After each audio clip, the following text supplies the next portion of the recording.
հարաբերություն կա երկրաբանական ֆակուլտետի միջև Կելյան ժամանակաշրջանը եւ հետո ես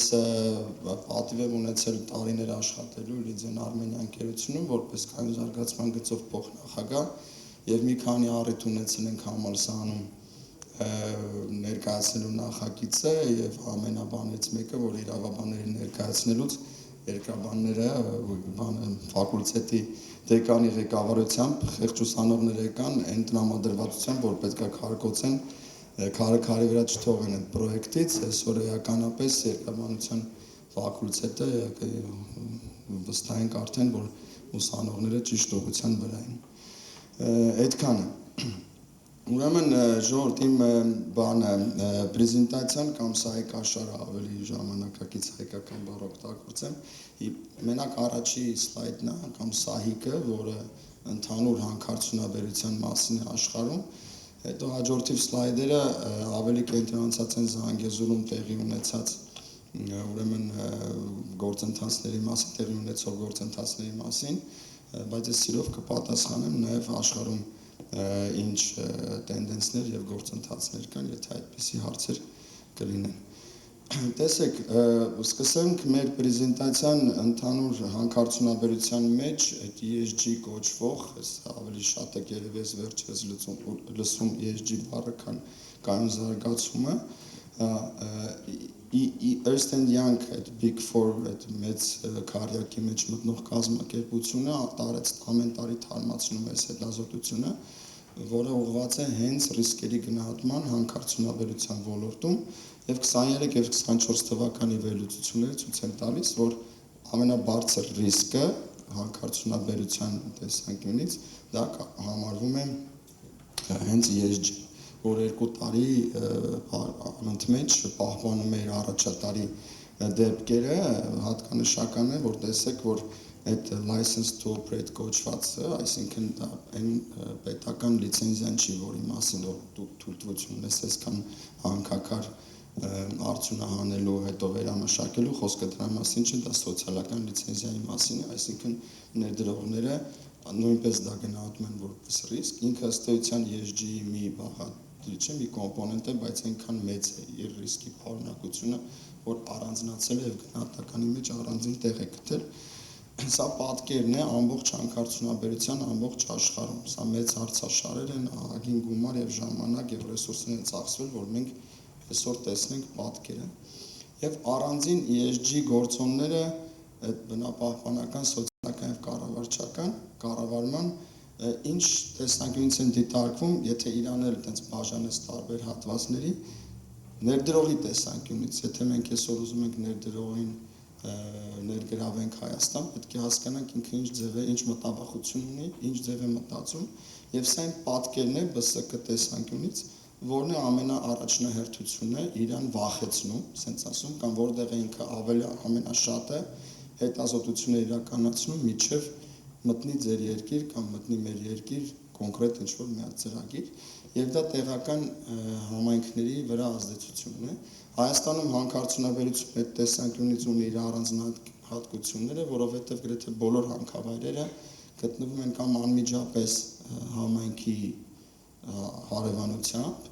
կամ համայնքի մեջ, Քաջանի օրինակով ասեմ իսկ օրինակ երկրներ կան Կանադայի, Ռուսաստանի պես, որ ոչ բոլոր հանքավայրերին է դա հատուկ։ Այսքանը եւ փորձեմ կայուն զարգացման կամ ԲՍԿ սահմանումը տալ, այսինքն այդ երկու հասկացությունները միավորեմ իրար մի նոր սահմանումով, որ ավելի է օգտագործվում մասնավորապես մեր ոլորտում, ինչ է ըստ էության իրենց ներկայացնում կայուն զարգացում մեր ոլորտում, դա բիզնես մոդել է, որի հիմքում ընկած են բնապահպանական պատասխանատվությունը, սոցիալական պատասխանատվությունը եւ կառավարման գործիքները, ինչպես է մեր բոլոր որոշումների կայացման այդ ստորակարգում ներգրավված բնապահպանական, սոցիալական եւ այլ կառավարչական հարցերը։ Այդքանը Հիմա անցնենք արդեն կոնկրետ Զանգեզուրը ինչ գործընթացներ ունի տարբեր տեղական եւ միջազգային ուրեմն ստանդարտների տեսանկյունից, ըստեղ չենք նշել ՀՀ օրենսդրությունը, որտեղ դա չի քննարկվում։ Եթե մենք մեր գործունեությունը ծավալում ենք Հայաստանի Հանրապետության տարածքում, այսինքն պետք է համապատասխանենք այդ օրենսդրությանը, դրանից դուրս կամ դրանից ավել ինչ ջանքեր կամ ինչ գործընթացներ ենք մենք ներդնում։ Դա ISO ստանդարտն է, մասնավորապես բնապահպանական եւ անվտանգության ստանդարտներն են 14001 եւ 45001, որոնք արդեն 4 տարի, 4 եւ 5 տարի արդեն ներդրված են եւ բարբերաբար թարմացվում են։ Դա կանոնության հաշվետվությունն է, որ արդեն այս տարի 4-րդը կլինի թվով, որ Զանգեզուրի պղնձամոլիբդենային կոմբինատը հետևելով միջազգային իր պարտավորություններից եւ ակնկալիքներից, որ ունեն մեր գործընկերները ամբողջ աշխարհում, մենք հրապարակում ենք մեր կայուն զարգացման հաշվետվությունները, որոնք համապատասխանում են, պետք է համապատասխանեն որոշակի ստանդարտներին։ Դա GRI-ն է, համաշխարհային հաշվետվության ինդեքսն է, TCFD-ն է, որը դա աշխատանքային խումբ է, որը ուղղված է կլիմայական փոփոխությունների եւ նրանց ֆինանսական տեսանկյունից հրապարակման ստանդարտներն է։ SASB-ն է, որ Ամերիկայի Միացյալ Նահանգներում է ծնվել, այսպես ասած, հետո տարածվել է ամբողջ աշխարհում, դա էլ ֆինանսական բաղկացուցիչ ունի, եւ TNFD-ն, որը դեռևս չենք արել, մեր ջանքեր ենք ներդնում, որ այս տարի մենք մեր հաշվետվության մեջ այդ բաղադրիչներ ունենանք։ Դա էլ աշխատանքային խումբն է կենսաբազմազանության տեսանկյունից, նրա վրա ազդեցությունը, այսինքն նրա փոփոխությունները մեր բիզնեսի վրա ինչ ազդեցություն ունեն ֆինանսական տեսանկյունից։ Մի փոքր անդրադարձ նաև կատարեմ IFC-ի կատարողականի ստանդարտների վրա։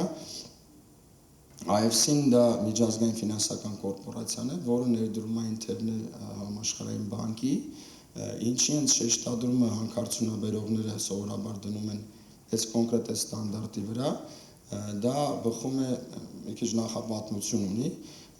գլոբալ բանկերը հիմա թվով, եթե չեմ սխալվում, 130-ը արդեն անցել են, համաշխարհային ցանցեր են, բանկեր են,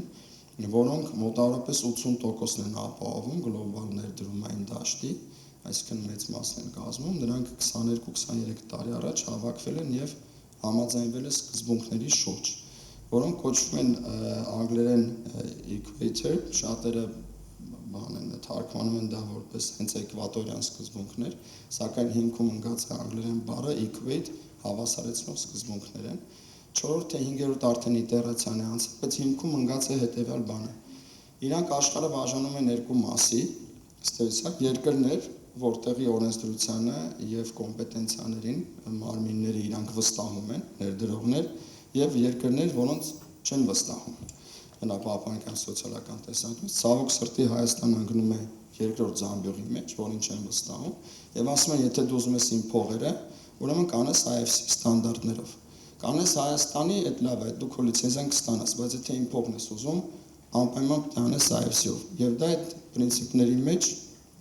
գրված է։ Դրա համար բոլոր հանքարդյունաբերողները, որոնք իրենց գործունեությունը ծավալում են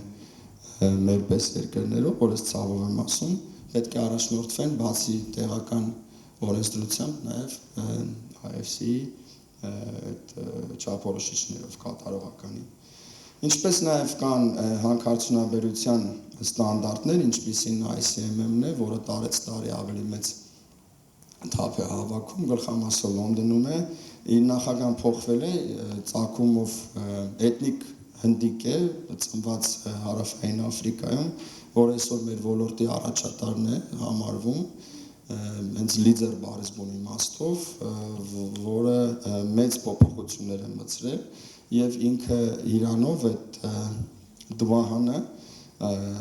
ինքը նախաձեռնել է մի մեծ գործընթաց, միավորում է այսօր միջազգային ստանդարտները, կոնսոլիդա, հենց այդպես էլ կոչվելու են հանքարդյունաբերական կոնսոլիդացված ստանդարտներ, իր գործընկերներն են տեղ IFC-ն եւ համաշխարհային ոսկու արդյունաբերության խորհուրդը WGC-ն, երևի այս տարվա վերջ կընկնի եւ արդեն IFC-ից կանցնեն մեր ոլորտը կարգավորելու դա, մենք ունենք աշխատակից, որը այդ աշխատանքային խմբի հետ ոչ թե անդամ է, բայց համագործակցում է, մենք տեղյակ ենք բոլոր փոփոխություններից եւ դրանք բոլորը ողջունելի են եւ հույսով ենք, որ ոչ միայն Զանգեզուրը եւ վստահաբար Լիդիան Արմենիան ամուսա նախագծով, այլ նաեւ մնացած բոլոր նախագծերը ժամանակի ընթացքում կհամապատասխանեն դրան։ Շատ կարճ հասկանալով որ ուրբաթ ու վերջի բանը շատ հպանցիկ անցնեմ մնացած մեր սայքներով մեծ գործընթաց է այսօր տեղի ունենում մեր առաջի հարկատույում, որը ամենայն հարգանքով, բայց շատ անգամ թվայնացման տեսանկյունից աշխատում ենք 19-րդ կամ 20-րդ դարի մակարդակով մեծ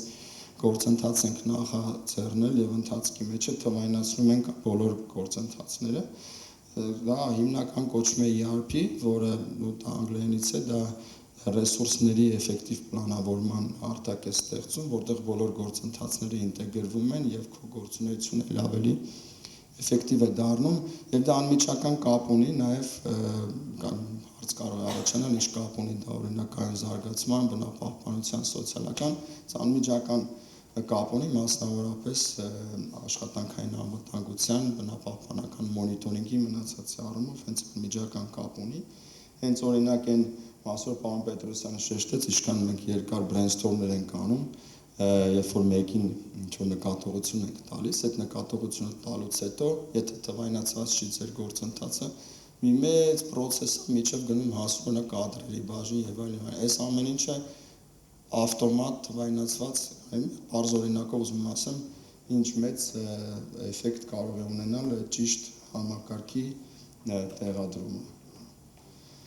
Շրջակա միջավայրում ինչ փոփոխություններ ենք իրականացնում այս տեսանկյունից,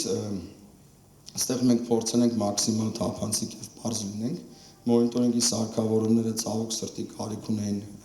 վերանորոգման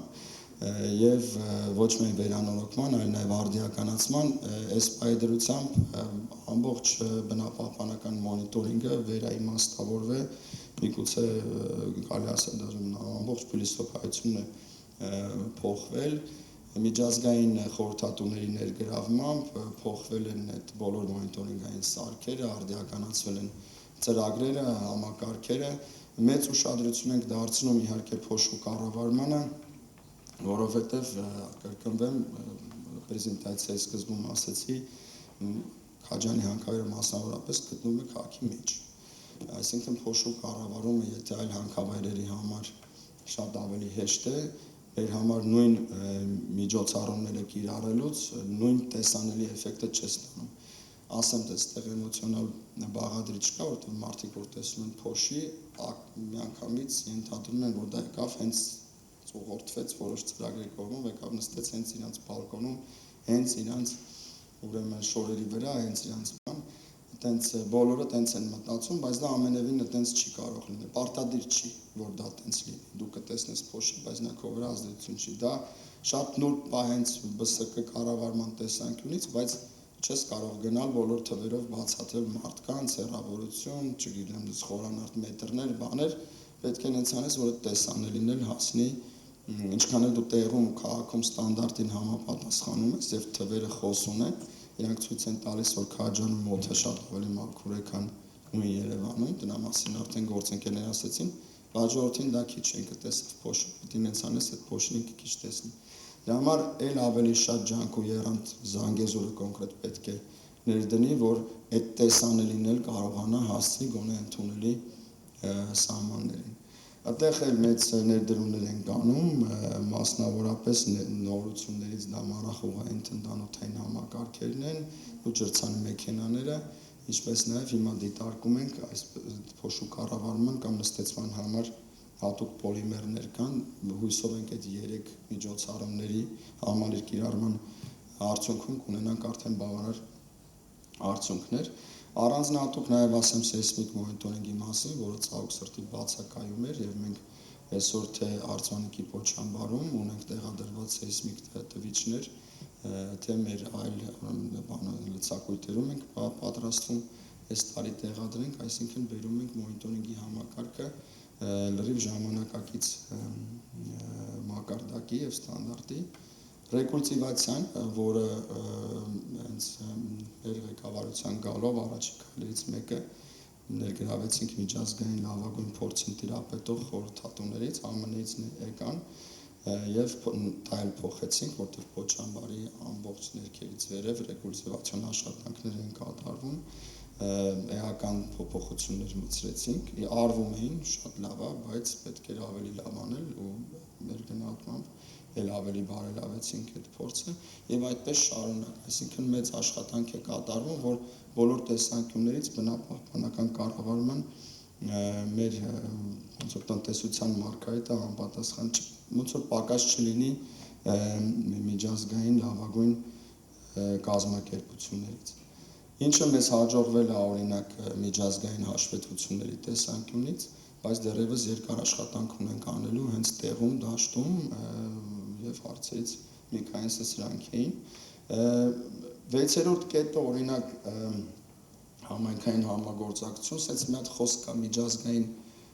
փորձով լավ է կազմակերպությանը, լավ է համայնքին եւ սա դրա վառ օրինակներից մեկն է, այսօր ցավոք սրտի Հայաստանի Հանրապետություն խնդիր ունենք, դա համատարած խնդիր է, մաքրման չկան, հա, չկան համայնքները չունեն, քաղաքները չունեն, գյուղերը չունեն, եւ մենք որպեսզի համապատասխանենք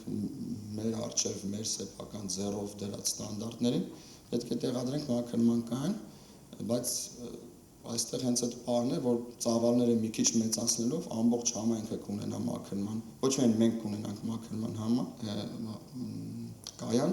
այլ նաև ամբողջ համակարգը եւ լավագույն փորձը միջազգային հենց թելադրում է, որ ձեր սոցիալական ներդրումները հիմնականում միտված են այդ ուղղությամբ, որ համատեղ լինի ու որ ռիսկերն էլ ավելի ճիշտ կառավարվի։ Եզրափակեմ սոցիալական սլայդով, երևի չգիտեմ ինչքանով եք հետևում, մեծ սոցիալական ներդրումները շատ մեծ, ոնց ասեմ, մաս են կազմում մեր աշխատանքի ամենօրյա եւ համատականները, որ տանում ենք այլ հանքարդյունաբերողների կողմից, օրինակ սոցիալական ներդրողները EBITDA-ի հետ համատած, ասեմ որ Զանգեզուրը գերազանցում է օրինակ մի կարգով։ Լավ է, վատը դնենք մի կողմ, դա ավանդույթ է, որ ձևավորվել է եւ մենք դա նույն ձև շարունակում ենք անել, ասեմ որ սոցիալական տեսանկյունից աշխատելով օրինակ Լիզեն Արմենյան, որը սոցիալական պատասխանատվության տեսանկյունից հաստատ չէր զիջում միջազգային լավագույն կազմակերպություն, այս տեսանկյունից իհարկե Զանգեզուրը շատ մեծ պլանկ է դրել սոցիալական ներդրումների մասով, այստեղ ուղղակի պետք է բերել ավելի ինստիտուցիոնալ, ինչը մենք փորձեցինք անենք, օրինակ կնքելով հուշագրեր ուղղակի շահառուների հետ, իսկ ովքեր են մեր ուղղակի շահառուները,